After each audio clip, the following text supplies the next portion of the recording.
Yon. Aha, aha, aha, aha. Ang gagawin natin ngayon ay second sight 14 prediction at syempre ito ay isa buhay tournament 2025. Lahat ng laban sa second sight 14 ay isa buhay. Prediction tayo. Pero bago yan, bati tayo syempre. Galing pa rin to sa Sayad versus Twing reaction video. Shout out Chin from Angeles, Pampanga.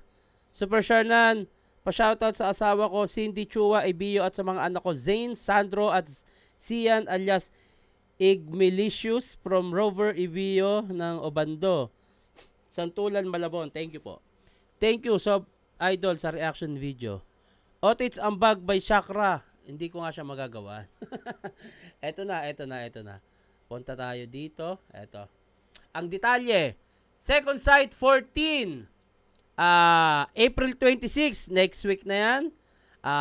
2025, gates open 3 p.m. Program starts 5 p.m. Ganyan na siya kadisiplina ang flip top ngayon. Dati kasi mga 8 to 9 bago pa magsimula yan. Kaya madaling araw natatapos. At syempre ang venue, Metro 10 Convention Center. Ayan na.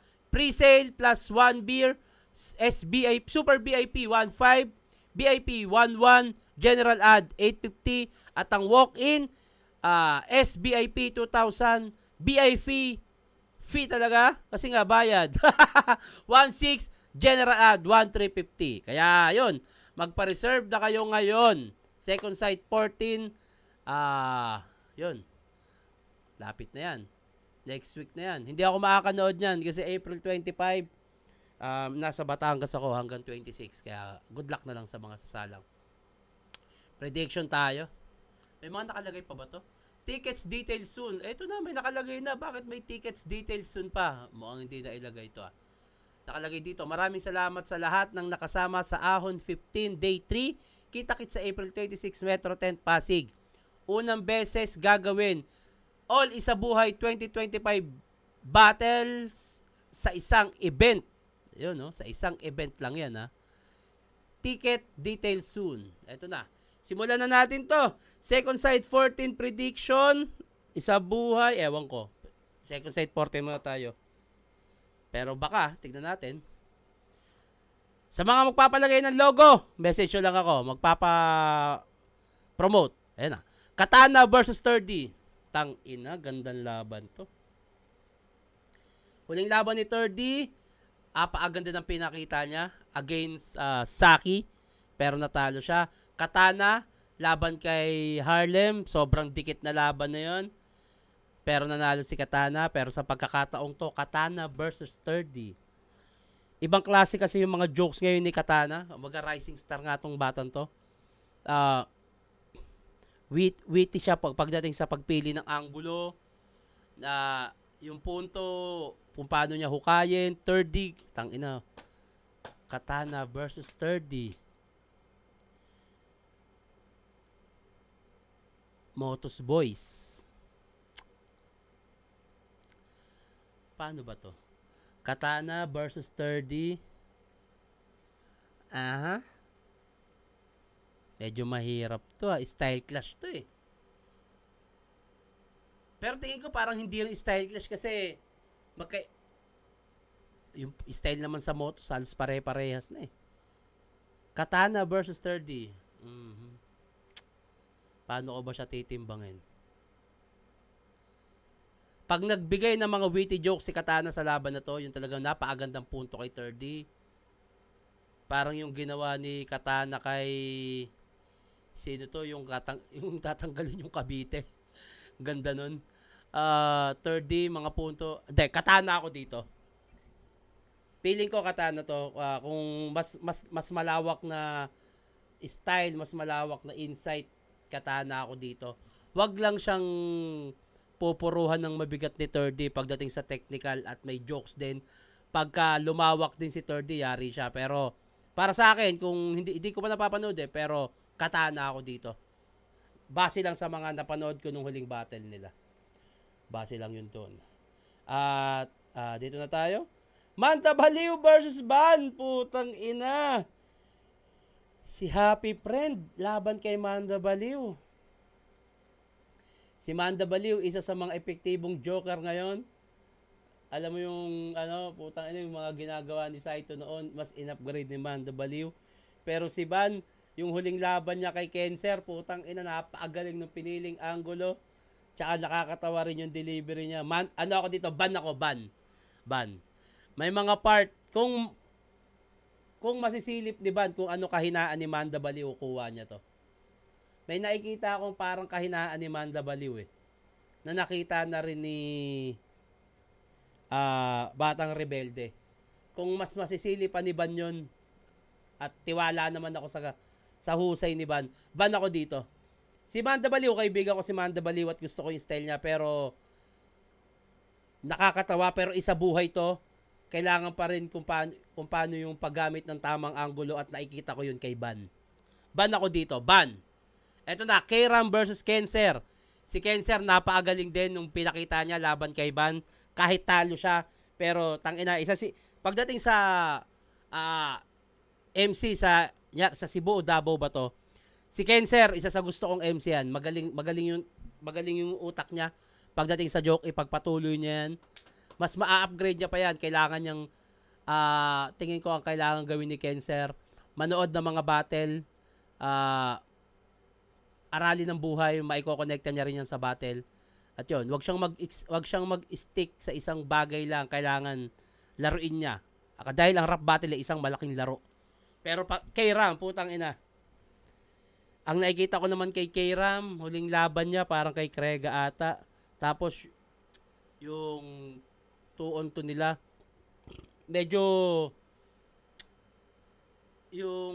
angas. Parang ang nakikita ko pagdating kay Ram. Pag nandun na siya sa part na papasok na siya as technical, yung angas, medyo hindi ganong umi-epekto. Mas epektibo si Ram pag nag-ilonggo joke siya, ilonggo accent, tsaka yung mga joke niya katulad niya ginawa niya kay Nikki. Kung ganun ang gagawin ni Ram kay Cancer, putang ina, malaki tulog ni Cancer.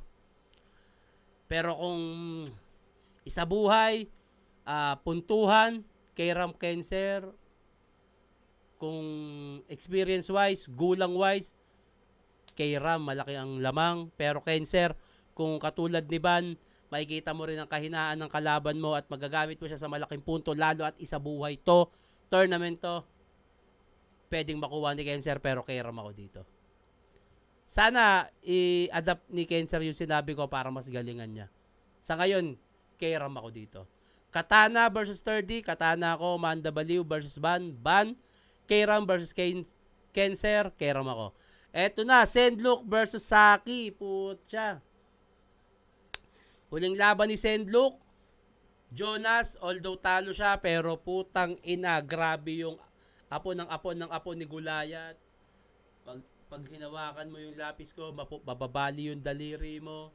Saki, yung mga rebattles niya, ang galing na, epektibo na, ang galing niya na rin, ang galing ng delivery niya, overall, na rin siya, lumalabas na rin siya sa kahon, hindi lang siya basta technical, gumagamit na rin siya ng jokes na may punto. Sendlook, gumagawa na rin ng rebat at the same time may joke, pero hindi pa rin nawawala sa style niya. Sendlook, Saki. Tanginang hirap naman nito, style clash to. Huwag na lang sila maglaban, no? Sendlook versus Saki. Gusto ko kasing battle MC sa ngayon si Saki. Gusto ko yung style niya. Sila ni Rafian. Pagdating sa agresibo, Saki at Rafian, ayun, yung aggression nilang dalawa gustong gusto ko. Pero si Sendlook kasi yung naipapasok niyang imagery sa utak ko pag bumabattle siya. Tanginang hirap naman na ito. Sendlook, Saki. Parehas letter Z. Pero kahit maraming Z yan, hindi tutulugan tong laban na to. Saki. Okay, Saki ako, Saki. Kung mas mapapalawak pa ni Saki yung estilo na gamit niya, kasi nagagawa naman na ni Saki. Tapos yung punto niya, yung kung paano siya tawag nito, kung paano siya mag-rhyme, mag-construct. Saki ako dito. Katana, Ban, Ram, Saki. Ito na, Carlito versus Article Clifted. Carlito, alter ego ni Sayad. Article Clifted, huling laban niya yung kay Dosage, napanood ko. Maganda rin yung punto, pero pasensya na. Carlito to. Pero galingan mo, Article Clifted, yun lang masasabi ko. Pero Carlito kalaban mo. Baguhan lang yan. Pero gago yan. Cripply versus MP3. Putang ina, MP3. Napakagaling din pumunto na ito, pero si Cripply, tarantado siya. Gago si Cripply. Nag-freestyle pala. Tinakpan yung camera. Cripply MP3 crowd favorite versus isa sa mahuhusay na rookie. Cripply ako dito. Galingan mo MP3 please. Talunin mo yan si Cripply. Hindi ko sinasabi yun dahil ayaw ko kay Cripply, dahil hindi ko naman ayaw kay Cripply. Kaya ako sinasabi kay MP3 na talunin niya si Cripply para mas mag-boost siya na wala ayaw yung iboto yung pangalan ko base lang sa pangalan. Gagalingan ko. Kaya galingan mo MP3. Talunin mo si Cripply. Okay? Katana, Ban, Kairam, Saki, Carlito, Cripply. Lipcram versus Aubrey. Putang ina. Huling laban ni Aubrey. Yan. Puro burat ang nasa bibig. Si Lipcram naman. Puro burat. Nilalagay sa bibig. Kaya Lipcram ko dito. Kung walang camera to, dali kay Lipcram to eh. Yun, Jonas versus Saint Ice. Pasalamat ka, Aubrey. May camera kayo naglaban. Kung walang camera yan, Aubrey, naglaban kayo ni Lipcram, 1-on-1, patay ka dyan. Okay, Jonas versus Saint Ice. Saint Ice, kakatapos ko lang gawa ng reaction video yung laban niya kay Raffian.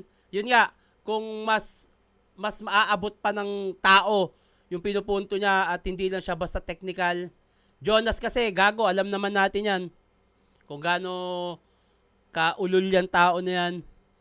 Pero kung si Jonas ay kalaban si Aubrey, dali din kay Jonas yan nang walang camera. Anyway, eto na. Katana versus 30. Katana ako. Manda Baliw versus Ban. Ban ako dyan. Kairam versus Cancer. Kairam ako dyan. Sendlook versus Saki. Saki ako. Carlito. Article Clifted. Carlito. Cripply. MP3. Cripply. Lipcram. Aubrey. Lipcram. Jonas versus Saint Ice. Jonas ako dyan. Isa buhay 2025. Eto na. Second side 14. April 26, 2025 sa Metro 10 Convention Center. Yan. Flip top. Order na kayo. Yun. Ayun na. Ayun lang. Ay akin, prediction ko lang ng mga yan. Sa mga magpapabate, huwag kalimutan lagyan ng pangalan na tagasan. Siyempre, i-comment nyo na rin kung sino yung gusto nyo gawan natin na susunod na reaction video. Hanggang dito na ito. Mag-iingat kayo palagi. Magandang araw. Anak na Muntinlupa, what up?